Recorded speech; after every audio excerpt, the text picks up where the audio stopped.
Bueno, también empiezo dando gracias, ¿no?, a Mirela por la invitación de hacer parte de este proyecto y que estoy muy contenta de estar aquí. Gracias a Jesús y a Laura por toda la organización. Y además muy contenta de estar con Carolina, que ya nos conocemos un poco, ¿no? Y a Ricardo, que creo que es como esto todo ha empezado, ¿no? En México, que nos conocemos y ahora tengo la oportunidad de estar aquí con vosotros y hablando un poco de parte de la investigación que he llevado a cabo en Brasil y que, a ver, por lo que he visto en estos 2 días, me pareció que voy a hacer un resumen, porque me pareció que de verdad que tenía la impresión que la emperatriz Teresa Cristina, por ser de borbónica, tenía una importancia en la política, y después de viendo las ponencias todas me he dado cuenta que sí, creo que es una política que dialoga mucho, ¿no? Y entonces voy a intentar en este tiempo, ¿no?, decir un poco que he encontrado en los periódicos y además de esto intentar decir los cambios que hay, algunas diferencias que he intentado ver que pasa en Brasil, que ha cambiado un poco las cosas, como decía Ricardo, creo, en el primer día, como que también Brasil ha ayudado a inventar algún tipo de Pompeya, ¿no?, y sus particularidades de qué ha pasado. Entonces, voy a intentar hacerlo en estos 20 minutos. La primera cosa que quería decir a vosotros es que la presencia de griegos y romanos en Brasil existe desde la colonia, en el periodo colonial. Primero con los jesuitas, ¿no? Y después, en el siglo XVIII, por ejemplo, hay un movimiento de poetas que viven como la Arcadia brasileña, ¿no?, que es muy, muy importante en Brasil y que es el primer intento de independencia de Brasil se hace por medio de toda esta recuperación de los griegos y de los romanos. Pero ¿qué pasó? Es que la corona portuguesa ha prendido parte de la gente y otros han muerto, ¿no?, en este proceso. Entonces, la llegada de la familia real portuguesa en Brasil en 1808 de alguna manera reorganiza estos valores, pero y le da otras dimensiones, creo yo, pero no inauguran la presencia de la antigüedad en Brasil y tampoco la controlan, como van a ver, porque las cosas van a seguir cambiando mucho. Y una cosa que me ha llamado mucha atención, que este es el paper que escribí para la ocasión del Congreso de Externado, que como un republicano muy importante brasileño y abolicionista murió en el Vesubio por un acaso así. Algunos dicen que es un accidente, otros dicen que se mató. Es que ha subido en el Vesubio y murió. Y eso ha sido poco después de la proclamación de la República. Entonces hay una pelea muy grande en los periódicos por estos valores entre monarquistas y además de republicanos, porque con la muerte de Silva Jardín, él es conocido como el Plinio brasileño en estos periódicos. Y estos cambios políticos son muy interesantes porque para mí me parece que Pompeya se quedó mismo después del cambio político en país, pero con nuevas maneras, ¿no?, de presentarse. Y entonces, para entender esto, creo que es muy importante entonces empezar con Teresa Cristina. Yo he puesto aquí la Belle Époque porque es más o menos el periodo que se termina el imperio en Brasil, empieza la república, entonces estoy hablando más o menos 1870, 1889, ¿no?, que son estas fechas para que tengan más o menos presentes, ¿no? Y entonces, ¿qué pasa? Teresa Cristina, ¿no?, nació en Nápoles en 1822 y se casó con don Pedro II en 43 cuando se fue a Brasil. Y ella reside en Brasil hasta 89, cuando se produce la proclamación de la República y la familia se exilia en Portugal y se muere poco tiempo después, ¿no? Y dicen que muy triste por ir a Portugal, no sé. Esto es que tenemos en todo que hay en la historiografía.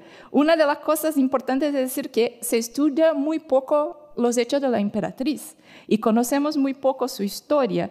Y creo que esto María Martín también ha presentado, ¿no? Que es muy difícil conseguir, en la ponencia de Senado, que es muy difícil conseguir documentos, ¿no? Sobre ella y todo. Y lo que he conseguido yo es por la biografía que escribió Abella, que ella es uno de los pocos, ¿no? Que dicen que ella ha jugado un papel muy importante en la organización de un marco artístico-cultural en Brasil y la implementación de intercambios de museos, permitiendo la llegada de lotes de piezas etruscas, griegas, romanas, en cambio de las indígenas brasileñas. Y esto todo hay que ser estudiado. Entonces, estos sus hechos, ¿no? Yo creo que podemos decir que hay dos impactos muy grandes en Brasil. En primer, en la arte brasileña, y la segunda por la arqueología clásica, ¿no? Entonces, de arte porque es la familia imperial también que empieza la Escuela de Belas Artes, porque en Brasil las universidades son del siglo XX. Tenemos facultades isoladas, entonces la Belas Artes, el Museo Nacional y estas instituciones han jugado un papel muy importante en el siglo XIX, ¿no? Y han sido todo parte de la familia imperial. Entonces hay una estudiosa en Brasil, Camila Dassi, que ha estudiado mucho la Escuela de Belas Artes, y ella que ha apuntado algunos de estos que llamamos una influencia indirecta, ¿no? De los hechos de la emperatriz, que es el desenvolvimiento del estilo neopompeyano en Brasil. Esto he encontrado hace poco, entonces lo que puedo decir a vosotros es que había pensionistas también, ¿no? Como los españoles, por lo que entiendo, eso había en Brasil y él ha implementado, y entonces ellos iban a Italia, y se quedaban principalmente en Italia, ¿no? Y aprender la pintura para volver a las belas artes y producir material didáctico. Entonces tenía esta función de producción de material didáctico y además embelezamiento de las casas de los burgueses, ¿no? Y entonces aquí está una de João Zeferino da Costa, que es considerado el primer, y de Pedro Van Garten, que embora no ha sido alumno de las Belas Artes, vivió por ser de familia alemana y del sur de Brasil, se fue directamente a Alemania, pero vivió en Italia con todos estos pintores que estaban, que eran pensionistas de la Escuela de Belas Artes, ¿no? Entonces, hay toda una parte en arte que se desenvuelve y además la arqueología, ¿no? Que esta es directa. ¿Y qué tenemos de arqueología? Bueno, tenemos que Santos y Azevedo, hay pocos estudios, pero han hecho, ¿no? Y dicen que Teresa Cristina ha llevado a Brasil en estos intercambios y además de financiar excavaciones arqueológicas en sus tierras en Veio, cerca de más o menos la colección toda, ¿no? Tenía 700 piezas y 2/3 de ella es acción directa de la emperatriz por todo este proceso, o financiando excavaciones arqueológicas o entonces haciendo cambios en museos que vemos por las cartas que Abella ha publicado en su libro y traducido. Hay una muy importante de sus tierras de excavación arqueológica, que es el busto de Antíono, que hasta hoy se queda en la Escuela de Belas Artes, ¿no? Como modelo. Y además, Azevedo afirma que estas colecciones... ¿qué pasó? Que he puesto así porque no tuvimos este incendio terrible en 2018 que se ha perdido casi toda la colección. Se quedó 30%. Entonces, las piezas están quemadas y así rompidas porque es por el incendio, ¿no? Porque eran piezas que estaban buenas, ¿no? Y además tenemos este friso, ese fresco de Templo de Isis, ¿no? Que este sobrevivió al incendio y se queda en Brasil todavía.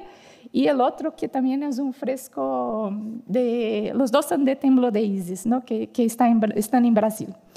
Y bueno, y esto es para que tengas una idea, ¿no? de lo que tenemos de arqueología. Con estas 700 piezas más o menos, 2/3 son hechos, ¿no? de la emperatriz. Y además que Azevedo dice es que elegía las piezas no por estética necesariamente, la emperatriz, pero como una continuidad de la política cultural también de Carlos III. O sea, más que valor artístico, estos artefactos acercarían Brasil a Europa. Y Teresa Cristina aportaría un tránsito intelectual en las esferas de poder, pues incluso con el final de la dinastía borbónica mantuvo su actividad, especialmente la financiación de excavaciones en sus tierras. Entonces, esto es más o menos para que tenga una idea que por todo este periodo muchas piezas ya estaban en Brasil, porque estas 260 primeras piezas que han llegado ha sido en 1856. Entonces, pronto que llegó ya empezó a hacer estos cambios. Bueno, y ahora para que vean en el final del siglo XIX, un poco antes de la proclamación de la República, ¿qué pasa? Y los periódicos brasileños empiezan a tener un montón de noticias sobre Pompeya, ¿no? Y incluso Anita Almeida dice en un trabajo que hizo sobre el Vesubio que por las bodas y todo es como si hay el momento que hay más publicaciones, exactamente este que estoy hablando a vosotros, y después con la muerte de Silva Jardín volvió por este momento. Entonces, las bodas y después las piezas para el Museo Arqueológico, y, que es 856, y después 1891, cuando murió Silva Jardín. Entonces, esto, yo ¿qué hizo? Hay algunas noticias que son directas, ¿no? Son informes de excavaciones arqueológicas, más o menos como ha mostrado Jesús por esta mañana, diciendo, por ejemplo, que... Ay, perdona, aquí, me equivoqué en la orden aquí. Así, son estos, que son del Jornal del Comercio, que es el más importante en este tiempo y que sigue por el siglo XX, que son recogidos de noticias, ¿no? Y entonces se dice de una pintura de Narciso que se ha encontrado. A veces son muy genéricas y a veces más precisas. A veces dicen un precioso monumento de alta concepción artística hallado en las excavaciones de Pompeya. Entonces no sabemos qué es. O a veces hay muchos detalles, ¿no? Depende un poco. Y objetos también, hay mucho este tipo, ¿no? Y además de esto, hay, por ejemplo, cartas.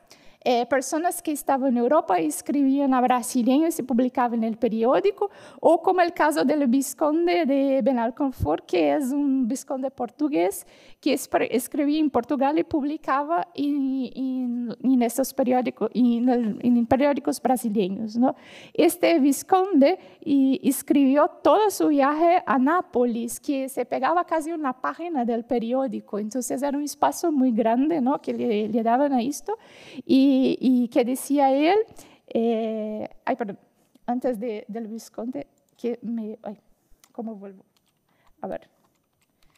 Perdona, que es un otro tipo de noticia que se parece que son las vendas de piezas, que se parece mucho con los objetos que Paula nos ha mostrado. Entonces son juegos de té y vasillas y muchas porcelanas que se vendían, ¿no? En estos leilones y cosas así.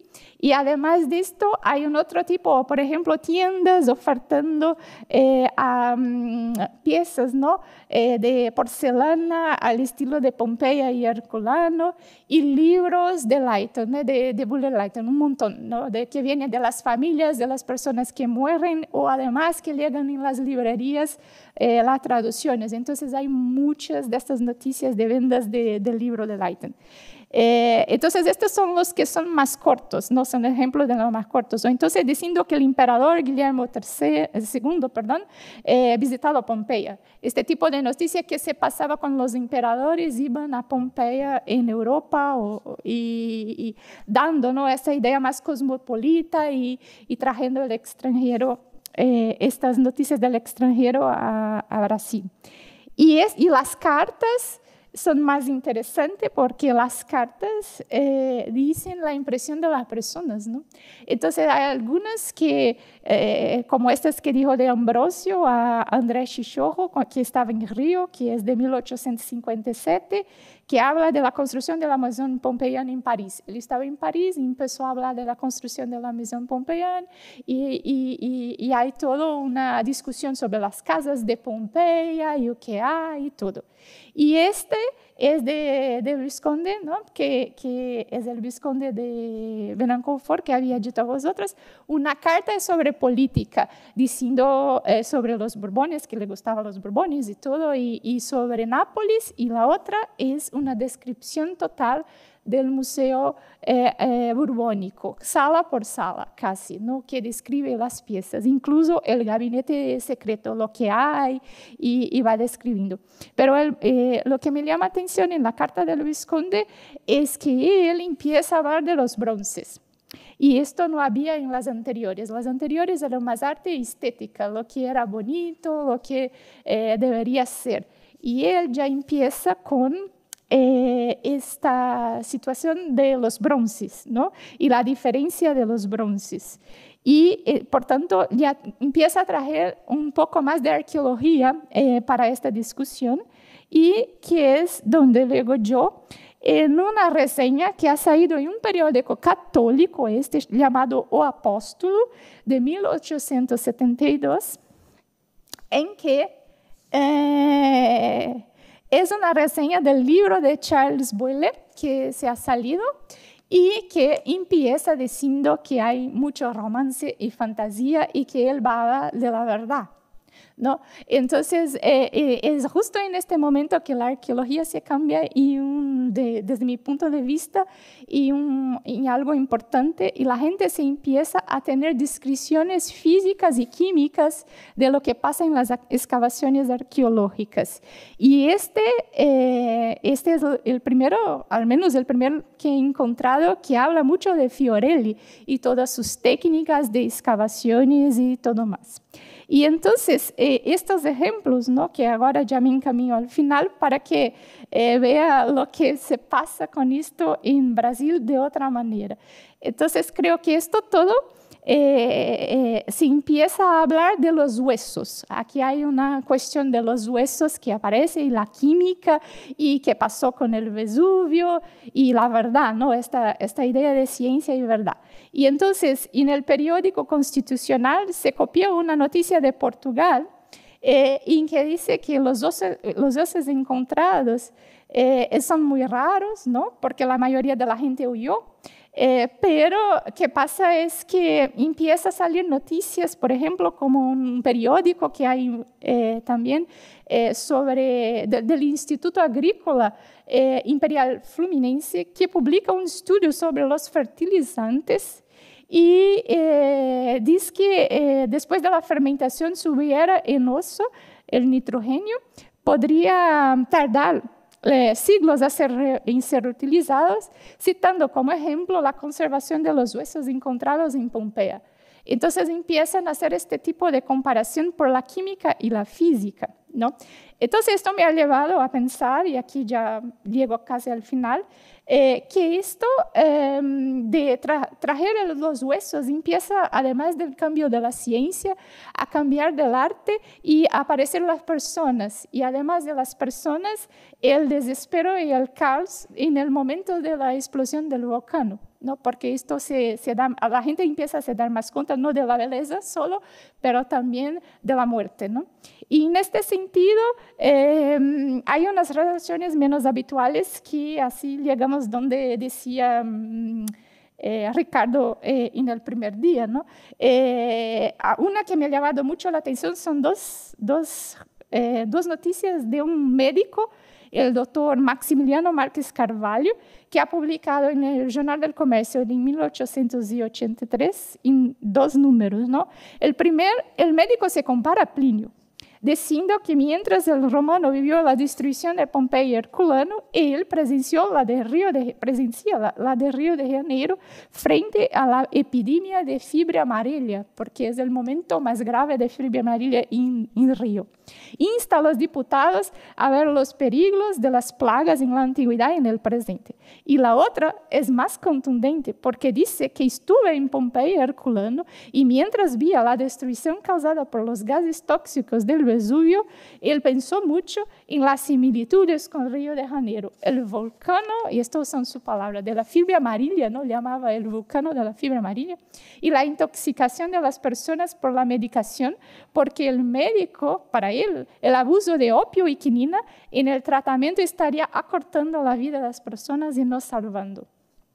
Y además hay otra que es sobre la abolición y las revueltas de esclavos en 87, que el autor hace una reflexión que estaba en contra, ¿no? Por supuesto, de la abolición, y se dice muy incómodo con esto, y dice que es necesario que se cumpla la ley con vigor porque las personas de la calle de Olvidor, que es la más importante de Río en este momento, ¿no? Vive con tranquilidad como un habitante de Pompeya en víspera de la explosión del Vesubio, ajeno a la revolución interna de la montaña que cambiaría el curso de la historia de la ciudad. Entonces, esto para decirle, y aquí ya concluyo, que si por un lado, ¿no? Tenemos noticias que dialogan, ¿no? Con un gusto estético neopompeyano, con un estilo pompeyano, por así decir, ¿no? La divulgación científica y esta parte de química, de física, de los huesos que empiezan a aparecer, cambia un poco el discurso, ¿no? Este conocimiento científico, y hacen con las personas cambie también su manera de pensar Pompeya e incluso incluirá en la política y en la salud pública en estos debates entre conservadores y liberales que vemos en los periódicos. Y al final, por más diversa que sea la noticia, yo no puedo dejar de decirles que hay un problema desde mi punto de vista. No hay las percepciones de las mujeres, ¿no? Y entonces empieza con el apagamiento de la emperatriz acá, porque la noticia que sale es de que la familia imperial ha traído los objetos y no la emperatriz, porque sabemos que es la emperatriz por las cartas y toda la documentación de intercambio de piezas, pero no por los periódicos. Y además, los viajeros que tenemos los relatos, por donde hasta yo he encontrado, son hombres, ¿no? Pero tenemos la Anísia Floresta, que es una feminista y educadora que fue a Pompeya, la primera feminista brasileña que fue a Pompeya y publicó sus diarios de su viaje en 1864 y 72 en Francia, y la primera vez que se tradujo al portugués. El segundo volumen ha sido en 2018. Así que ves que es muy desconocido todo esto. Entonces, para mencionar estos dos ejemplos y decirle que seguramente esto solo ha empezado mis ideas porque hay mucha investigación por se hacer. Muchas gracias.